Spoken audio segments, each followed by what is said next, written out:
밤도 우리 하나님의 은혜, 예수님의 평강이 충만히 넘치는 이 복된 밤이 되기를 간절히 소원합니다. 우리는 지금 예수님께서 왜 그리스도로 불리는지 기독론에 관해서 우리 기독교를 통칭하고 있는 그리스도론, 기독론에 관해서 저와 함께하는 수요 예배 시간에 살펴보고 있습니다. 정확하게는 선도님들이 지금 어떤 설교를 듣고 계시냐면 교리 설교를 듣고 계십니다. 저는 계속해서 어찌하든지 하나님 말씀 안에 심어주신 하나님의 중심의 말씀이 무엇이냐, 그래서 하나님에 관해서, 예수님에 관해서, 성령에 관해서, 교회에 관해서, 그리고 구원에 관해서, 그리고 이 종말에 관해서 성경 안에 담아 놓으신 하나님의 말씀을 체계적으로 우리 성도님들에게 알리고자 하는 그런 마음을 갖고 있습니다. 지금 예수님께서 기름 부음 받으신 것에 대해서 새 직분을 감당하기 위한 것이라 라고 지난 시간에 말씀을 잠깐 드렸었습니다. 그래서 오늘 예수님이 그리스도라는 것이 어떻게 나타나는가, 그 세 가지 직분을 중심으로 오늘은 자세하게 한 단계 더 자세하게 들어가서 이 말씀의 본 뜻을 한번 잘 생각해 보려고 합니다. 하나님은 특별한 섭리로 이 땅에 예수님을 이 땅에 보내셨고, 또 구약시대 이스라엘 백성들에게 예수 그리스도를 그때는 오지 않았지만 사실은 예수님께서 이 세 가지 직분을 가지고 그 땅에 예표로 오셨다는 사실을 성경이 증언하고 있습니다. 이 사역이 바로 왕, 그리고 선지자, 제사장. 구약에서 나타난 왕, 선지자, 제사장은 예수 그리스도를 예표하는 직무로 각 이 시대별로 서 있다. 이렇게 해도, 이렇게 단정해도 과언이 아니겠습니다. 이 세 가지 직분을 통해서 우리 예수님의 직분을 구약시대 때 모형으로 주셨다. 바로 거기에 심으신 하나님의 뜻을 통해서 이 구약의 성도들은 또 구원도 받는다. 거기 왕이나 선지자나 또 대제사장을 통해서 하나님의 통치 권한과 그리고 보호하여 주심을 통해서 저들이 구원에 이르게 되는 결정적인 길을 제시받는다. 이렇게 우리가 이해를 하면 정확하겠습니다. 그래서 이 세 가지 직분을 통해서 구약시대 때 모형으로 주셨다. 또는 인간의 관점에서는 예수님이 뒤에 오시긴 하셨지만 하나님의 사역 순서로는 이것이 옳은 것이다. 먼저 왕으로, 선지자로, 제사장으로, 대제사장으로 이렇게 오셔서 우리가 성경을 읽으면서 여기서 하나님께서 예수 그리스도를 예표하신 것을 믿음의 눈으로 우리가 바라본다. 이렇게 우리가 판단하시면 되겠습니다. 그래서 이것을 구속사적 해석의 원칙이다. 좀 어려운 말로 그 가운데서도 하나님께서 구원을 이루시기 위한 방편을 베푸셨다. 이렇게 왕의 직임을 통해, 선지자를 통해, 대제사장을 통해 우리 하나님께서는 우리에게 구원을 베푸시기 위한 방편을 이 세 가지 직분을 통해서 우리에게 베풀어 주셨다. 이렇게 판단하시면 되겠습니다. 그래서 우리가 그리스도의 오신 이후의 시대를 살아가고 있는 우리들에게는 구약 성경에서 왕, 선지자, 제사장을 만날 때 그들의 사역 속에서 예수님의 그림자를 바라보는 것, 이것이 중요한 관점이죠. 구약에 나타난 왕, 선지자, 이 제사장의 흔적들을 살펴보면서 하나님의 그리스도가 이 세 가지 직분에 투영되었구나. 그들을 통치하시고 그들을 구원하시고 또 저들을 보호하시기 위한 방책이 바로 이 세 가지 직분에 나타났구나. 이렇게 판단하시면 된다는 말씀이 되겠습니다. 그렇다면 여러분, 이 실제로 그리스도의 사역이 구약의 직분자들을 통해서 어떻게 나타났을까? 우리가 이제 본문을 통해서 살펴보려고 합니다.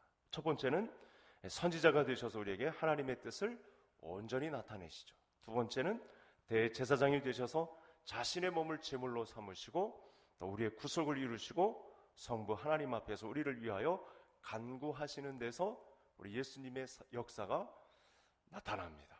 마지막으로는 왕이 되셔서 말씀과 성령으로 다스리시고 또 우리를 보호하시고 보존하시는 데서 통치하시는 데서 우리 예수님의 그리스도 사역이, 기름 부음 받은 자의 사역이 나타난다. 이렇게 정리하시면 되겠습니다. 자, 이 세 가지 문제를 하나씩 나누어서 더 자세하게 살펴보겠습니다. 이 지식을 가지는 것은 저와 성도님들에게 큰 재산이 되고 무기가 됩니다. 또 이렇게 험악할 때, 이렇게 갈피를 못 잡을 수 있는 위험성이 도사리고 있을 때 하나님이 주신 예수 그리스도에 대한 이해는 저와 성도님들에게 큰 영적 재산이 된다는 사실. 그 하나의 예를 든다면, 이렇게 두려운 시대에 전혀 이 두려운 마음 갖지 않고 담대하게 하나님 앞에 나아갈 수 있는, 세상 사람들은 이 전쟁의 소문과 또 전염병의 이 위기 앞에 마음을 졸이며 가슴 졸이며 두려워할 수 있는 위험이 있지만, 우리는 그리스도에 담은 하나님의 통치와 보존과 구원의 역사로 우리가 해석이 되면 우리는 절대 두려워하지 않고 담대히 하나님 앞에 나아갈 수 있는 한 영혼이 될 수 있다는 그런 영적 자부심을 가질 수 있다. 동의하시면 아멘. 바로 이것입니다. 왕, 선지자로서, 제사장으로 이 땅에 오셔서 우리에게 통치 권한을 베푸시고 또 보존하시고 우리에게 구원을 베푸신 역사를 안다면 이것보다 더한 영적인 재산이 없다. 그 한 가지 대표적인 예가 예수 그리스도를 믿는 믿음의 사람들에게는 두려움이 없다, 담대히 나아간다 라는 말씀을 드리고 있는 것입니다. 그래서 여러분, 믿지 않는 사람들이 교회를 향해서 막 떵떵거리고 막 막말을 하지 않습니까? 근데 그 사람들 이곳에 들어오라고 그러면요, 제대로 못 들어와요. 왜냐하면 영적인 곳이기 때문에 그렇습니다. 이 영적인 권한이 통치하고 있다는 확신이 그들에게, 무신론자 아니고서는 대부분의 사람들이 사실은 이 거룩한 곳을 마음대로 들어올 수 없습니다. 근데 우리는 그동안 하나님의 말씀을 통해서, 예배 생활을 통해서, 성경 공부를 통해서, 제자 훈련을 통해서 가르침을 받은 사실대로 담대해졌기 때문에 이곳에 나와서 복을 구할 수 있는, 저에게 복을 주세요, 이 험난한 때를 이길 이 힘을 주세요, 이렇게 기도하는 자로 우리가 서 있을 수 있다는 사실입니다. 자, 그러면 이제 말씀드렸던 왕, 선지자, 제사장에 관해서 이제 하나씩 말씀을 더 자세하게 살펴보겠습니다. 먼저 선지자에 대해서 살펴보겠는데요, 구약의 선지자들은 하나님의 말씀을 가감없이 그대로 전하는 자들이었습니다. 구약에 17권이 선지서입니다. 그리고 역사서에서도 나머지 39권 중에 나머지 17권과 5권 다 포함해서 다 선지자들의 이야기들이 많이 포함되어 있습니다. 하나님의 말씀을 전달하는 선지자들에 의해서 하나님의 말씀이 선포되었습니다. 때때로 핍박당하면서, 또 사람들에게 외면당하면서, 매를 맞으면서, 쫓겨남을 당하면서, 심지어 죽임을 당하면서까지 하나님의 말씀을 전달했습니다.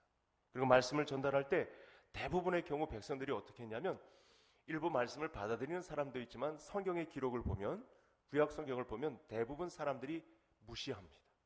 선지자들의 말을 무시합니다. 그 어미하신 하나님의 말씀을 갖고 왔음에도 불구하고 선포되는 현장에 배반하는 일이 펼쳐졌습니다. 그 말씀 그대로 지키면 좋겠는데 구약 성경을 보면 대부분의 사람들이 무시합니다. 이게 구약 성경 역사에 고스란히 다 기록이 되어 있습니다. 선지자들은 하나님으로부터 파송된 자들이었지만, 그래서 자기들도 하기 싫었지만 억지로 짐을 메워주셔서 선지자의 직무를 감당하고 있음에도 불구하고 환영받지 못하는 일이 펼쳐졌습니다. 왜 그런가 하고 들여다봤더니 대표적인 문제가 있죠. 이 백성들이 선지자들을 통해 주신 하나님의 말씀 속에 죄 지적받기를 싫어합니다. 이 자기들의 죄를 지적받는 것에 대해서 죽기보다 싫어합니다. 얼마나 싫어하고 미워했는지 선지자들을 족족 죽이는 그런 현상까지 벌어졌습니다. 하지만 성경은 우리에게 이 선지자들의 사역이 모두 예수 그리스도를 예표하고 있다. 이제 본격적으로 선지자이신, 마지막 선지자이신 예수 그리스도께서 오시면 이 죄가 만천하에 다 드러난다. 그리고 치유도 받는다 라고 하는 말씀이 선포가 됩니다. 예수님은 실제로 말씀 자체이셨습니다. 예언자들은 예언을 빌려서 선포했지만 이 예언의 실체가 말씀으로 오셔서 실제로 많은 사람들을 가르쳤습니다. 선지자들은 말씀을 전하면서도 자신의 약함으로 인해서 어려움을 겪었지만 예수님은 하나님의 말씀 자체이셨기 때문에 그 말씀의 권세가 있었습니다. 그래서 더 큰 선지자, 예수님은 가장 큰 선지자가 되는 것이죠. 자, 우리 성경을 한번 이렇게 보시죠. 화면을 한번 통해서.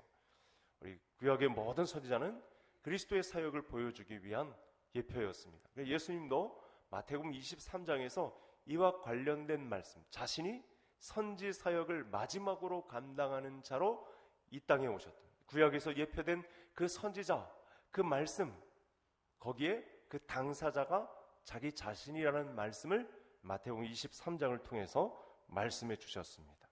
한번 35절, 23장 35절 같이 읽겠습니다.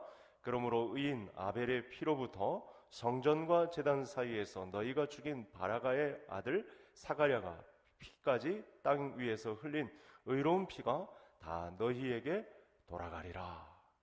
이 말씀이 무슨 뜻이냐면 당대의 사람들이 예수님을 죽일 것을 말씀하신 것입니다.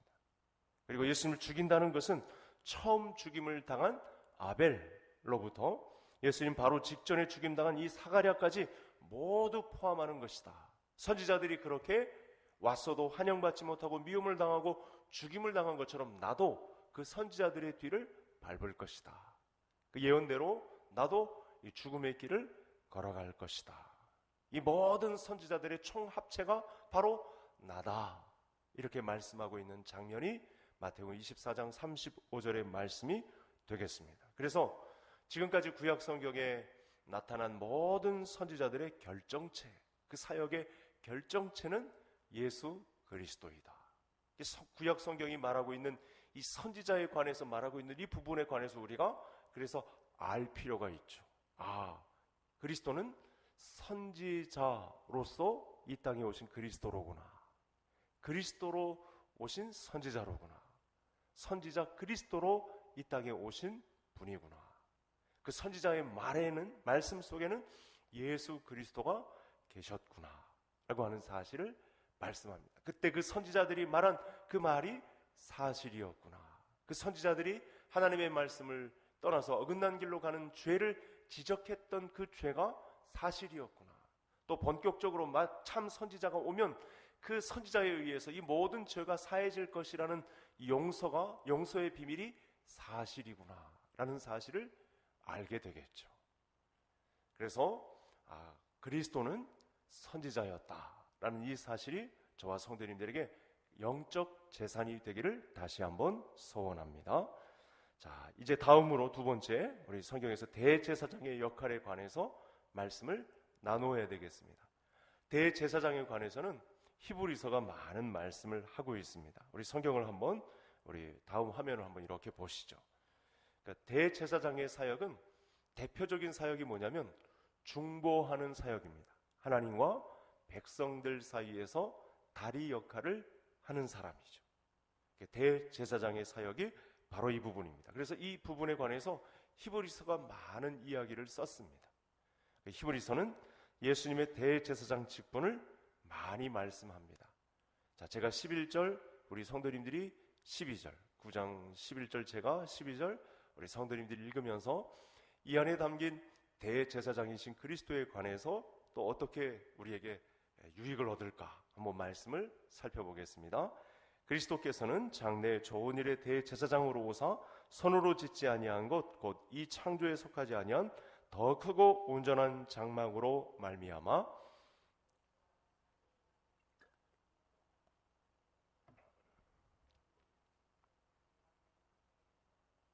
아멘.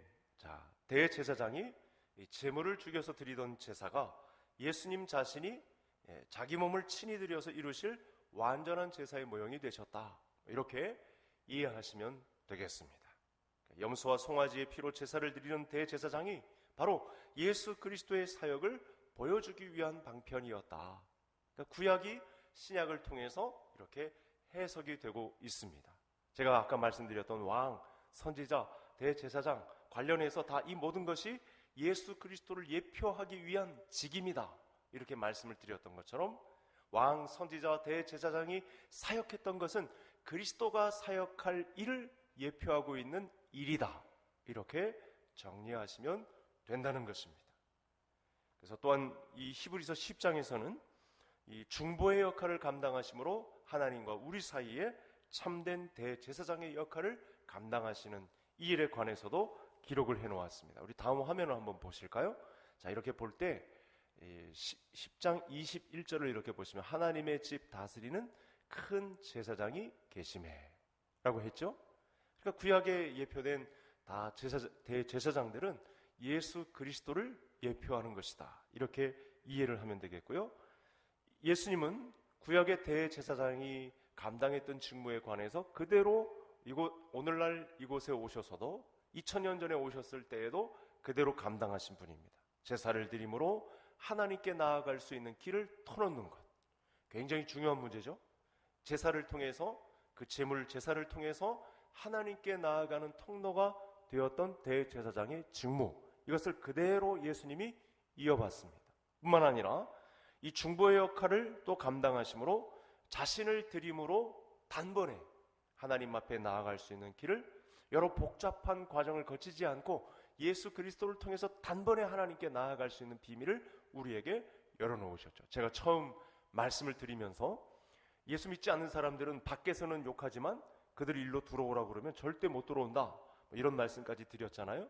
우리가 단번에 하나님께 나와서 우리의 사정을 아뢰고 또 우리의 구원을 간구하고 영혼 구원을 위해서 또 하나님께 간구하고, 이런 담대한 일들이 어떤 일을 통해서 가능했냐? 예수 그리스도의 중보 사역, 대제사장 대신 예수 그리스도의 중보 사역을 통해서 가능하게 된 일이다, 이렇게 말씀을 드리는 것입니다.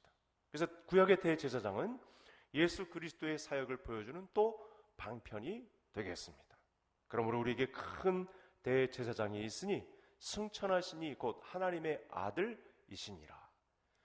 우리가 이 히브리서 10장을 살펴보았는데 제가 방금 읽어드린 이 말씀은 히브리서 4장의 말씀입니다.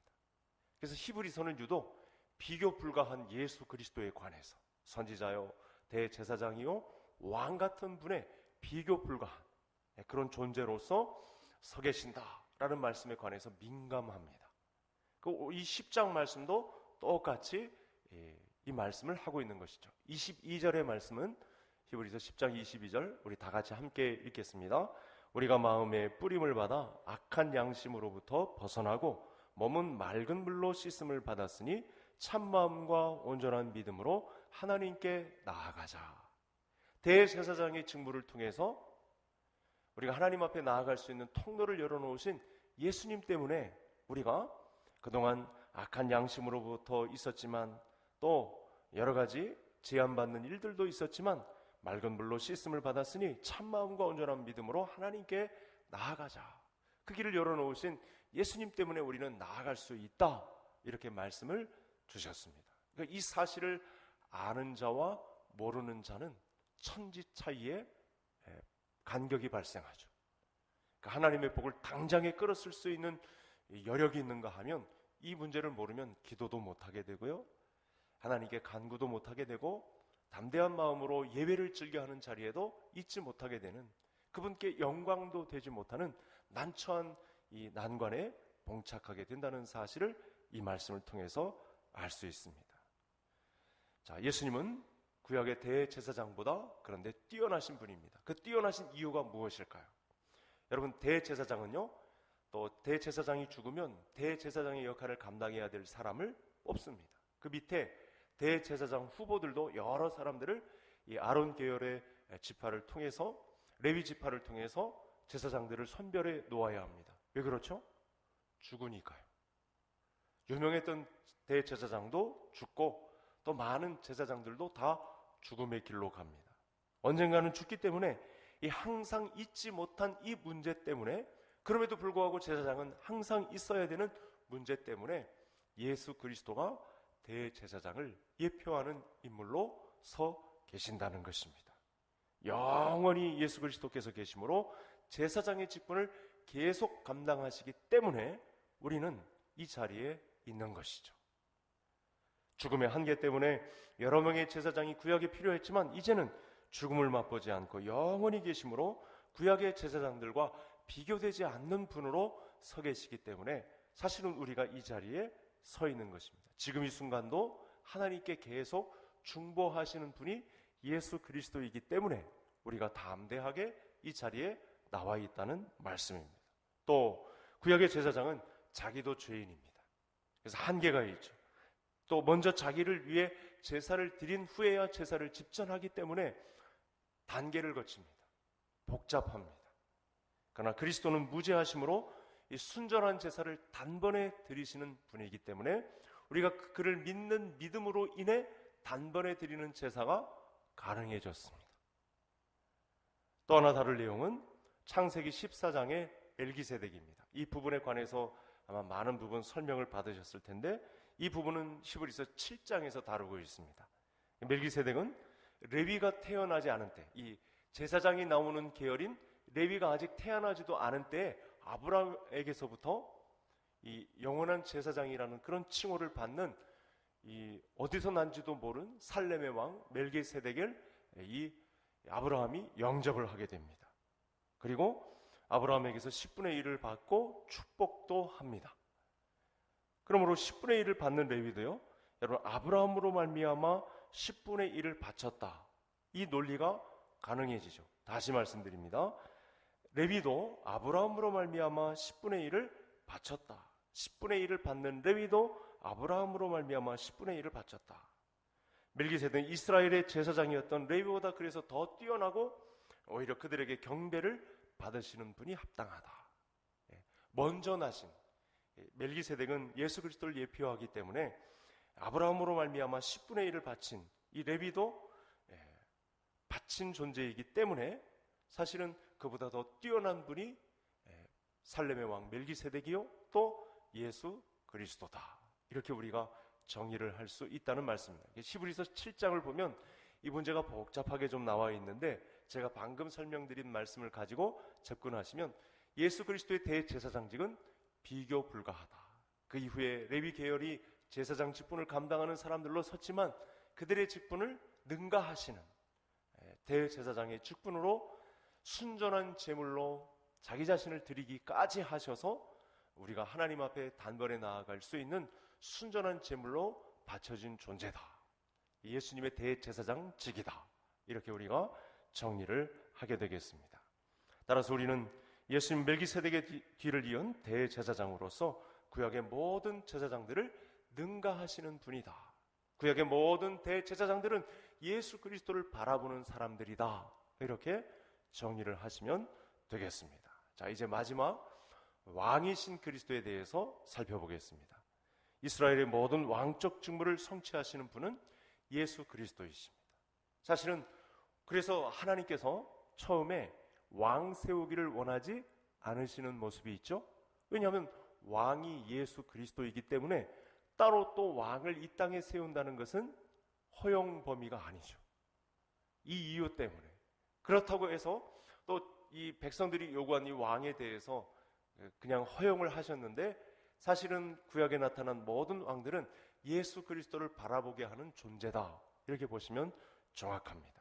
왕적 직무들이 다 예수 그리스도를 예표하는 것이죠. 자, 왕은 대표적으로 뭘 하죠?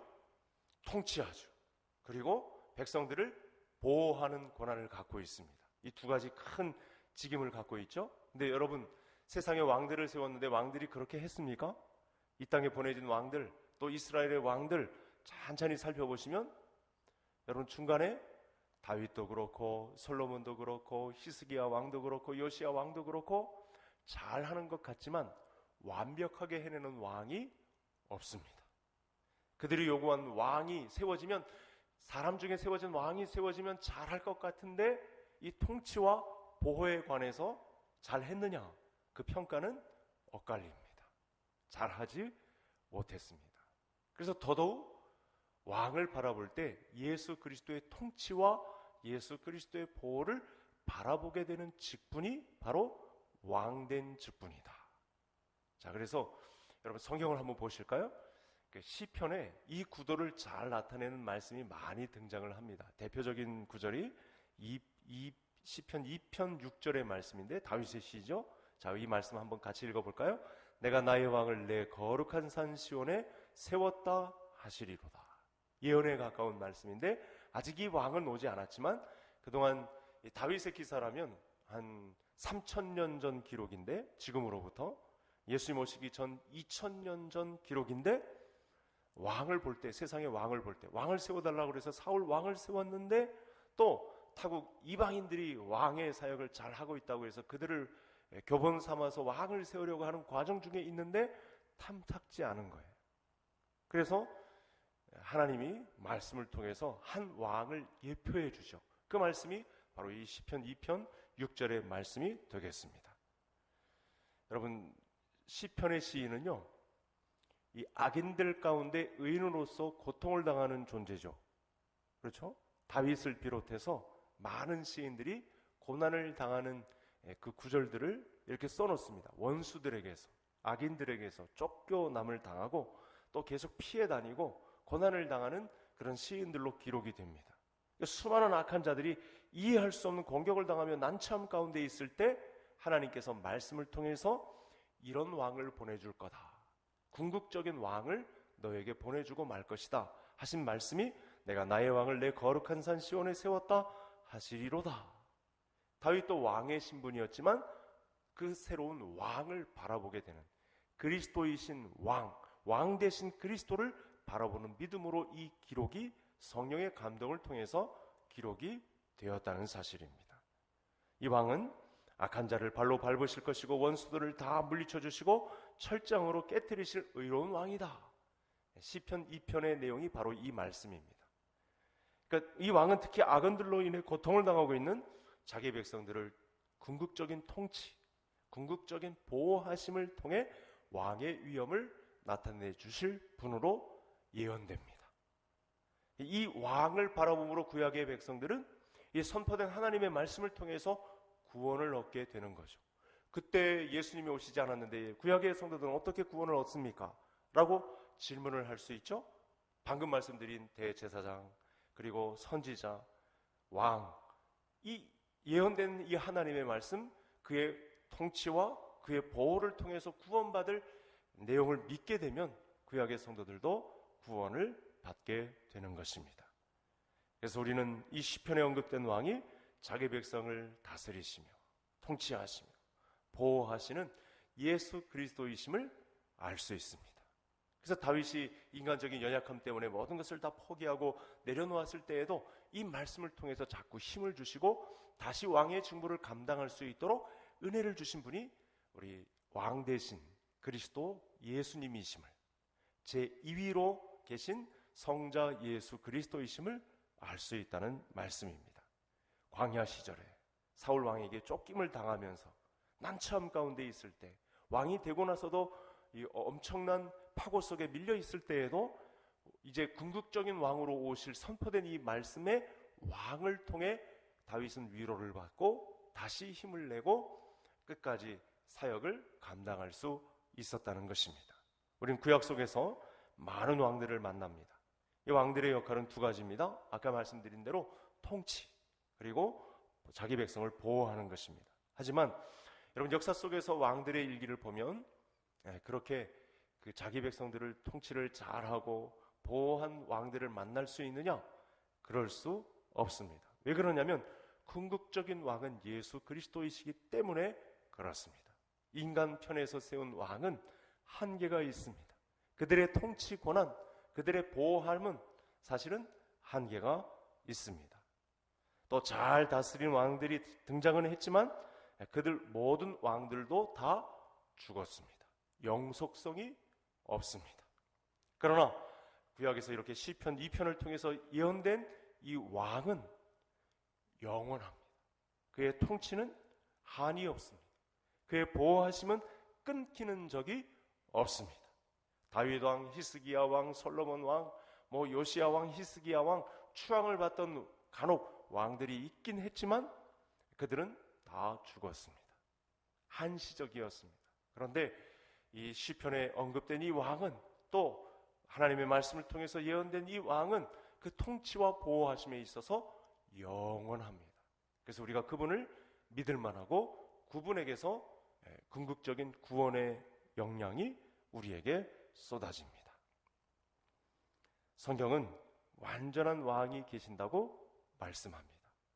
완전한 대제사장이 계신다고 말씀하시고, 구약의 모든 대제사장들은 이 새롭게 오실 대제사장을 예표하고 있다고 말씀하신다고 말하고, 선지자들도 다 이 한 선지자를 주목하고 있다고 말씀하고 있고, 왕조차도 마찬가지입니다. 완전한 왕이 계신다라고 우리에게 말씀을 선포하고 있습니다. 그분은 자기 백성을 다스리면서 실정을 하지 않습니다. 적들로부터 보호해 주십니다. 목자가 양을 위해서 목숨을 버리듯이 자기 목숨을 아낌없이 버리면서 자기 백성을 통치하고 보호합니다. 이런 의미에서 그리스도는 이 땅의 모든 왕을 대표할 뿐만 아니라 또 구약의 왕들이 전혀 하지 못했던 부분까지, 전혀 하지 못했던 통치와 보호하심까지 완벽히 이루시는 분이라는 사실을 믿어 의심치 않는 우리 저와 모든 성도님들 되시기를 바랍니다. 여러분, 우크라이나 땅 백성들이 이 사실을 알고 전쟁에 임한다면 얼마나 큰 힘이 될까요? 의지할 곳 없는 저들에게 우리의 궁극적인 통치와 보호는 그리스도로부터 온다, 우리의 왕 대신 그리스도로부터 통치가 온다, 이 사실을 알고 전쟁에 임하는 사람과, 우리가 대한민국에 전쟁이 온다 할지라도 예수 그리스도를 믿는 사람들에 의해서 이 총과 칼을 대하고 싸우고 있는 사람들과 이 통치 고난과 보호하심에 관해서 전혀 이 근거도 없이 그냥 맹목적으로 싸우는 사람들과의 차이는 얼마나 클까요? 여기서 우리가 큰 재산이라는 거죠. 궁극적인 왕이 된다는 사실이 우리에게 얼마나 큰 재산이 된다는 사실을 다시 한번 알 수 있겠습니다.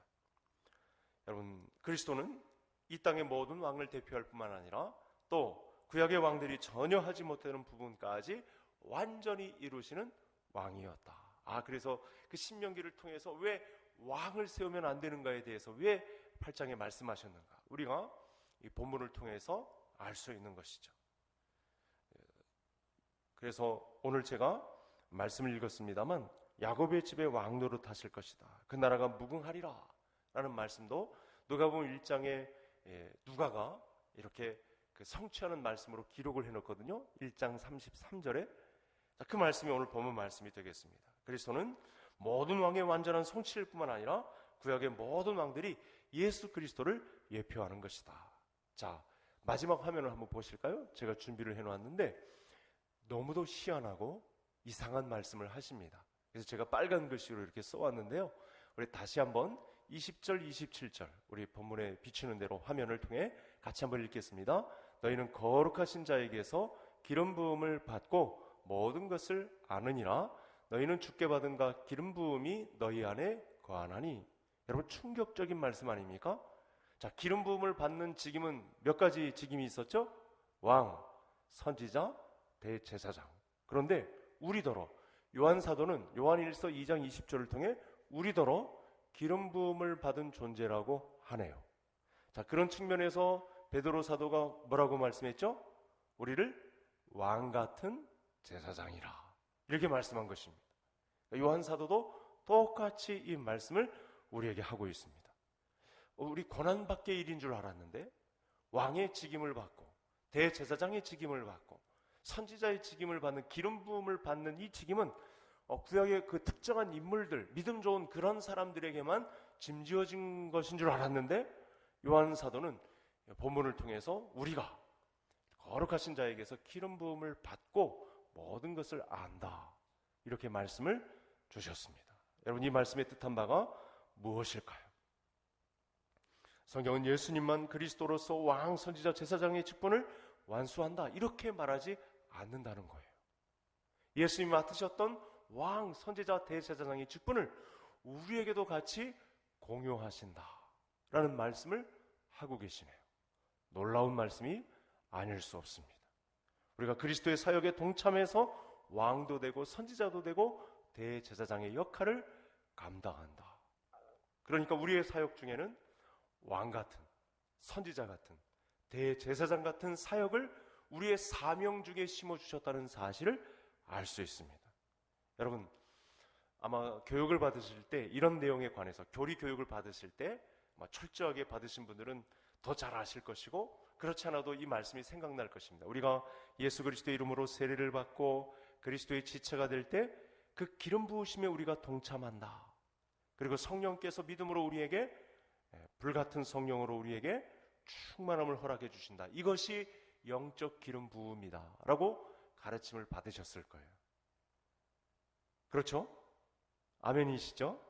우리가 예수 그리스도의 이름으로 세례를 받고 또 그리스도의 지체가 될 때, 교회 공동체에 참여할 때 우리 그의 기름 부으심에 참여하는 것이다. 요한 사도가 가르치고 있는 내용이 바로 이 말씀입니다. 20절과 27절의 말씀이 이 내용을 가르치는 것입니다. 그래서 우리가 예수 그리스도를 믿고 신앙 고백을 할 때 특히 성령의 임재하심을 통해 우리는 기름 부음을 받습니다. 그러니까 믿음에 의해서 우리가 동의하지도 않았음에도 불구하고 불가항력적인 은혜를 통해서 우리에게까지 성령의 기름 부음을 허락하십니다. 마가 다락방에 120문도처럼 하나님께서는 우리에게, 예수 그리스도를 믿는 우리에게 억지로라도 이렇게 성령의 기름 부음을 허락하시는 분이십니다. 세례 받을 때 그 기름 부음의 역사가 무엇이었는지 잘 몰랐던 그때에도, 그 이후에라도 우리 하나님께서는 성령을 통해 반드시 성령의 기름 부음을 허락하시는 분으로서 기름 부음을 받고 기름 부음이 너희 안에 거한다라고 우리에게 규정하십니다. 이 뜻 안에는 우리가 예수 그리스도께서 맡으셨던 왕, 예수 그리스도께서도 감당하셨던 선지자, 대제사장의 직분을 홀로 감당하지 않고 우리와 함께 공유하시며 이 귀한 사역을 맡아서 주관하신다라는 사실을 알 수 있습니다. 이 사실은 우리에게 큰 자극을 안겨줍니다. 그래서 이제 말씀을 마치겠습니다. 여러분, 성경은요, 하나님의 자녀가 되고 나서도 다시 세상에 눈길을 돌리는 사람을 뭐라고 하냐면 잠언서 16장에 개가 그 토한 것을 다시 먹는 것이다, 이렇게 비유했습니다. 무슨 말씀인지 아시겠죠? 우리 인생에 절대로 이런 일은 일어나지 말아야 됩니다. 이 영혼의 순전한 좋은 것을 받고도 다시 세상으로 돌아가는 자가 있으면 안 된다는 것이죠. 그건 그 개가 토한 것을 다시 먹는 것과 똑같다라고 하는 그런 비하의 말씀이 되겠습니다. 계속해서 기름 부음 받은 자의 사명을 예수님의 명령대로 우리는 끝까지 이어가야 한다라는 말씀을 받고 있습니다. 성도로서 왕이요, 선지자요, 제사장으로서 세상을 호령하는 자리에 우리는 이미 들어섰습니다. 그래서 우리 주변의 성도님들은요, 존귀해요.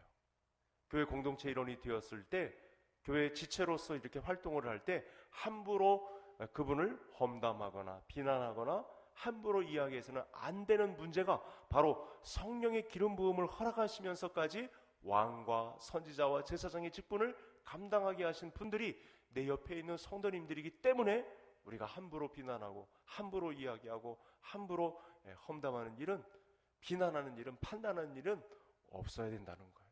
심지어 전혀 기미가 보이지 않는 사람들을 볼 때도 예수님께서 저 사람을 위해 피 흘리셨구나, 성령의 궁극적인 기름 부음을 감당해 주시기 위하여 자기 몸을 버리셔서 희생하셨구나 라는 사실을 우리가 알아야 한다는 사실입니다. 이 직분을 잊지 말고 우리 예수님의 사역을 계속해서 묵상할 뿐만 아니라 우리 교회의 사람으로 지어져가는 은혜가 우리 왕으로서, 선지자로서, 대제사장으로서 이 귀한 직분의 기름 부음 받음을 잘 감당해내는 우리 모든 성도님들 되시기를 주의 이름으로 축복합니다.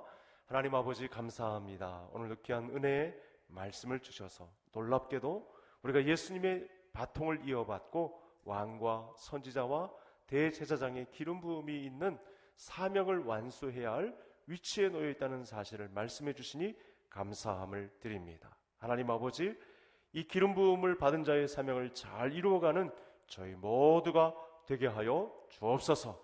담대한 마음을 가지고 세상을 호령하는 왕과 선지자의 대제사장의 직분에 있다는 사실을 잊지 말고 우리 예수님의 사역을 묵상하면서 교회의 사람으로 지어져가는 축복이 우리 모두의 복이 되게 하여 주옵소서. 예수님의 이름으로 기도하옵나이다. 아멘.